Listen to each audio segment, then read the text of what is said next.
প্রভুর মাথায় জল ঢেলে প্রভুকে জড়িয়ে ধরে বলছে, ঠাকুর দাদা তুমি আমাদের ফেলে চলে যাও না, আমাদের ভাই চলে গিয়েছে পিতা, তুমি হলে আমাদের মাতা, এই পৃথিবীতে মাতা গুরু পিতা গুরু গুরু জ্যেষ্ঠ ভাই তাহার চেয়ে অধিক গুরু তুমিও যদি চলে যাও আমরা ভাই বলে কাকে ডাকবো? এমন ভাইয়ের মতন ভাই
বাবার বাড়ি থেকে স্বামীর বাড়িতে চলে এসেছো।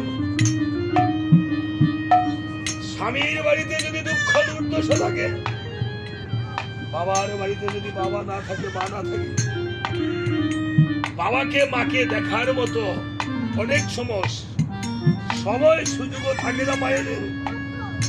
আবার যদি বাবার বাড়িতে প্রাণের ভাইকেও যদি সত্য তলাশি না করে, সেই মায়েরা হলো দুঃখিনী মায়ের মতো, দুঃখিনী সীতা মায়ের মতো। তাই এই জগতে প্রত্যেকটা নারীকে বলেছে সীতা মায়ের মতো। তাই বলেছে এই জগতে কারু কন্যা হলে নাম রেখো না সীতা, দুঃখে দুঃখে জনম যাবে, বুকে জ্বলবে তার সারা জীবন চিতা।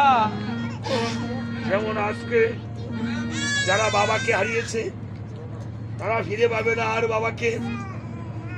ঘরে গিয়ে আমি আশীর্বাদ করিব তাদের জন্য কোটি কোটি টাকা হয়।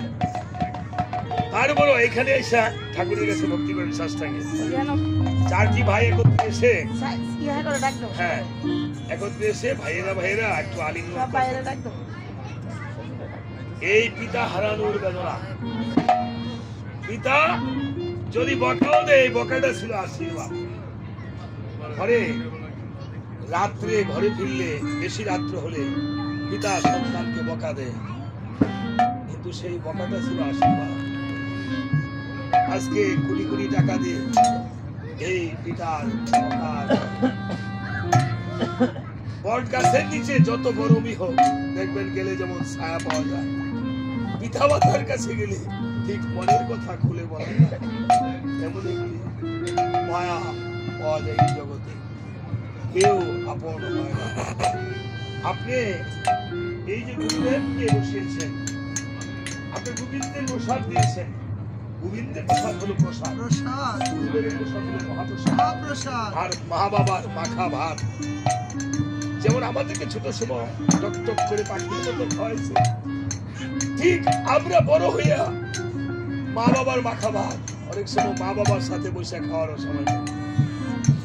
ভজনমঙ্গল গ্রন্থ করে দেখবেন, বাবা মাখণ্ড পুরাণে বলেছে মা বাবার মাখা অন্ন যদি সন্তানে ভক্তি করে প্রসাদ হিসেবে খায়, সেটা হয় সন্তানের জন্য মহা প্রসাদ। এবার দেখেন আমরা খেয়ে কয়দিন মা বাবার মাখা ভাত খাচ্ছি।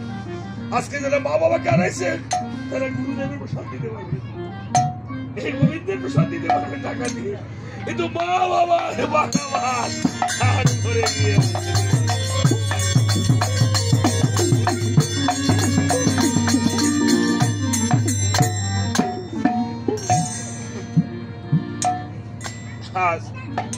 আমার ঘরে আমার মা অসুস্থ। আজকে যখন আসবো, আমি গুড়াশাল ডাক্তার নজরুল বিন্দু মহসিন গার্লস স্কুল কলেজে শিক্ষকতা করি। প্রতিদিন আমি আর যখন আগে যাইতাম, যদি বেশি গানের থেকে গিয়ে ঘুম থেকে উঠতে দেরি হলে মায় মেখে দিত ভাত। আজকে আমার মাকে মাইকা মাইকা খাওয়াইতে হয়, মা নিজে হাতে খাইতে পারে না। দেখেন অনেক কষ্ট হয় মার, এই দুঃখ দেখি কিছু করতে পারি না। এই ধরনের যেই মায়ের জন্ম না হলে, যেই বাবার জন্ম না হলে এই ধরনের আপনাদের চরণ তুলে নিতে পারতাম না। কাজেই যারা মা বাবা থাকতে মা বাবাকে ভক্তি শ্রদ্ধা করেন না, এই আসরে যেমন আমরা দাঁত থাকলে দাঁতের মর্যাদা দিই না, এই আসরে মাতা পিতার জন্য দুপুরে চোখের জল ফেলে একটু কাঁদে, মা বাবার জন্য একটু ভক্তি করে। তাই মহাজন বলেছেন, ও তারা বাবা হলে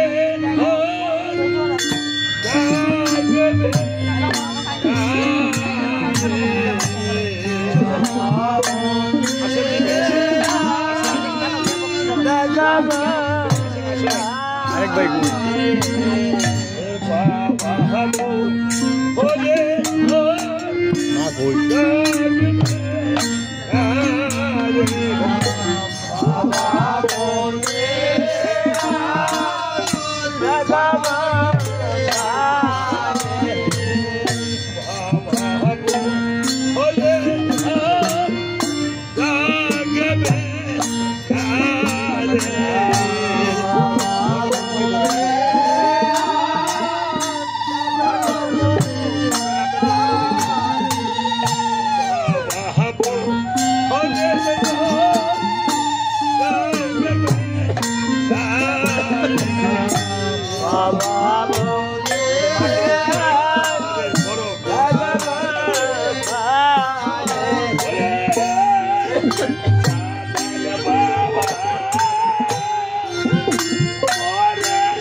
জন্মের মতো সেরে গেছে বাবা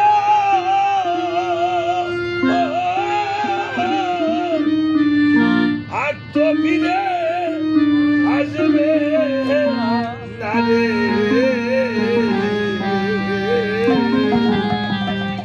বাবা বলে থাকবে কারে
অশ্বমেধ যজ্ঞ করে আর এদিকে দুঃখিনী কপালপুরা সীতা লবকুশকে নিয়ে 12 বছরের শিশু সন্তান লবকুশকে নিয়ে বাল্মীকি মুনির আশ্রমে বনে বনে ফিরে আজকে লবকুশ গিয়ে বলছে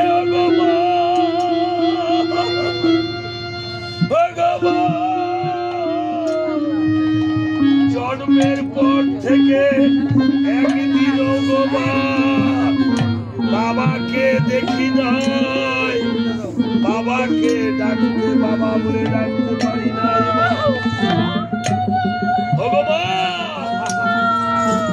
তুমি তো বলেছিলে আমাদের পিতা বেঁচে আছে, তোমার হাতে শাখা মাঠে ছিল প্রমাণ করে আমাদের পিতা বেঁচে আছে। মা তুমি বলেছ গো মা আমাদের পিতার নাম রাম।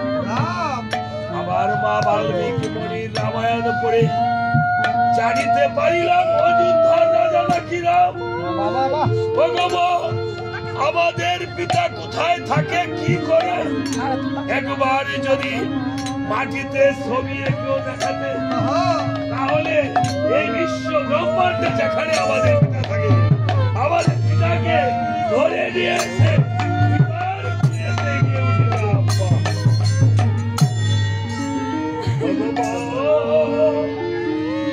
এই জগতে কত জনার পিতা সন্তানকে তুলে নিয়ে মাথায় হাত বুলিয়ে দেয়, কপালে চুমু খায়, কত কিছু কিনে দেয়, কত ভাবে আদর করে। আমাদের পিতা জানি না করে আসবে ও মা গইয়ে চালো সইকে মনে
এই জগতে তোদের পিতার কথা জিজ্ঞাসা করিলে আমার যে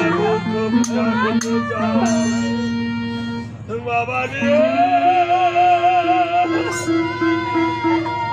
আর যদি কোনদিন তোদের পিতার কথা কথা জিজ্ঞাসা করি, তাহলে সেদিন আমার মরা মুখ দেখবে বাবা। সন্তান তো মাকে কাঁদতে দিতে পারে না। সন্তান যেমন মায়ের চোখের জল মুছে দেয়, মা বাবা যেমন সন্তানের মুখের চোখের জল মুছে দিত। লক্ষণ বলছে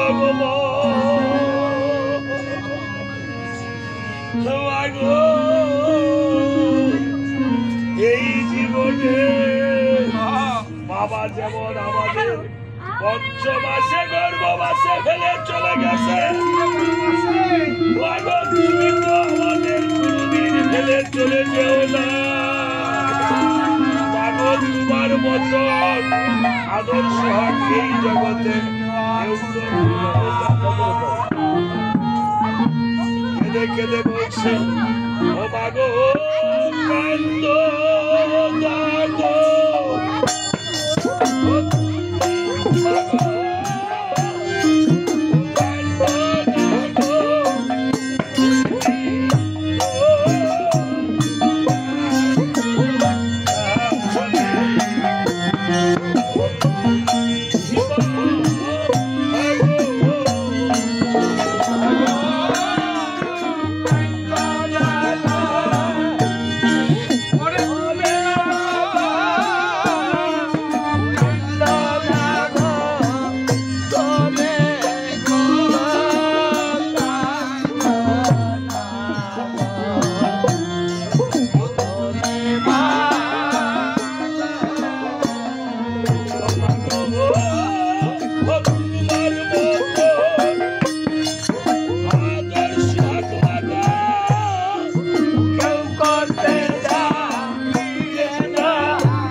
Bye.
ক্ষমা করবেন, এই জগতে আমরা সবাই মায়ের সন্তান।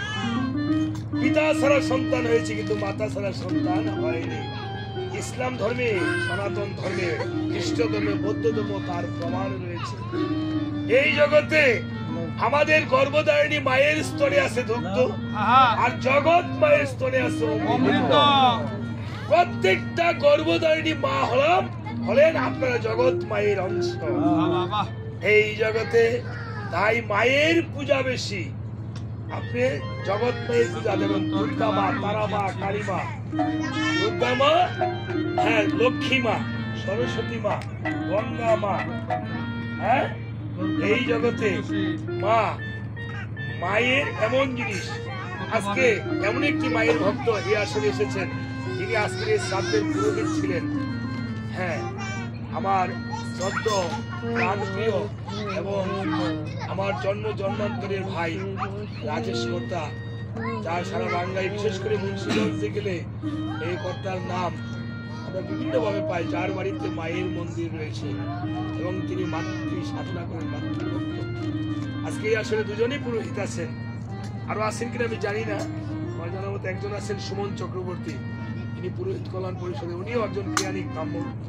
আর রাজেশ কর্তা তো এটা বলার অপেক্ষাই রাখেন। তারা দুজনেই পুরোহিত কল্যাণ পরিষদের, সে একজন সভাপতি, একজন দাদা তো সিনিয়র সভাপতি।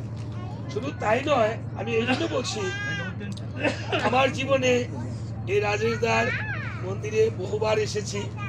একদিন ওনার অনুমতি ছাড়া, উনি পুজোতে বসেছে মায়ের পূজায়, ওনার অনুমতি ছাড়া, মানে অনুমতি মানে খালি একটু বলে গেছি, বলছিল একটু পরে যান। আমরা প্রসাদ, মায়ের প্রসাদ না পাইয়া গেছি, কি জানি একটা মানে খালি খালি লাগলো। আমরা যে প্রসাদ এনেছিলাম ওই জায়গা থেকে আর দিতে পারলাম না। হ্যাঁ, রেখেই চলে গেছে, মানে মনেই নেই। এই যে মায়ের আবির্ভাব এই পৃথিবীতে, এই জন্য আপনার যত পূজা করি আমরা, মায়ের পূজাই বেশি মা। তাই এই জগতে মা, মাই এই জগতে আমাদের রক্ষা করে এবং রূপে নিয়েছে। আমরা পিতার সরদল পদ্মমূলে আমরা ছিলাম, রমনাদি ক্রিয়ায় এই মাই মাতৃ জঠরে আমাদেরকে প্রবেশ করিয়ে দিয়েছে। কাজে আজকে আমাদের রাজেশ কর্তা এখানে উপনীত আছেন, ওনার সৌজন্যে আমি একটি মায়ের গান করব, তারপর আবার পালাতে চলে যাব।